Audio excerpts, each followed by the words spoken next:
এখন চৰকাৰৰ বাজেটটো মই কম আমি যিমান দূৰ জানো অসম চৰকাৰো যেনেকৈ বিচাৰিছে দিল্লীৰ পৰা এই হিচাপত পইচা পাবলৈ সক্ষম হোৱা নাই বহুত কম পাইছে বুলি আমি জানো যেনেবা যোৱা বছৰত 100 টাকা পাইছিল অসম চৰকাৰে দিল্লীৰ পৰা তো 100 টাকাতকৈ কমত আহিছে 80 টাকা মাত্ৰ পাইছে ইহঁতে বহুত কম তো এই হিচাপত আপুনি বিটিচিওতো কম পাব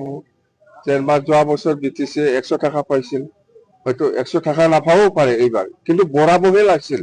110 বা 120 হ'ব লাগিছিল কিন্তু মই যিমান দূৰ জানো গভৰ্ণমেণ্ট অফ ইণ্ডিয়াৰ পৰা অসম চৰকাৰে যেনেকৈ পাইছে প্ৰপৰ্চনেট পাব লাগে এই হিচাপত পোৱা নাই কম পাব কম পাইছে বুলি জানো বিটিচিও মই আশা কৰা নাই ভাল বাজেট হ'ব বুলি যেন হওক আমি কম হলেও এইটোতে আমি এই বছৰটো চলাব লাগিব মই কাম কৰিম পইচা কম হলে কি হ'ব কিন্তু মই বিচাৰিছে কন্ট্ৰেক্টৰ বিচাৰিছে মই বাকীত কাম কৰা মানুহ বিচাৰিছো অহা বছৰত দিম মই কাম কৰা ক্ষেত্ৰত কম নহয় পইচা কম হলেও কামটো কৰিম কাম বাধা নহয় বাকী কৰিব লাগিব মই গৈ হেড দিম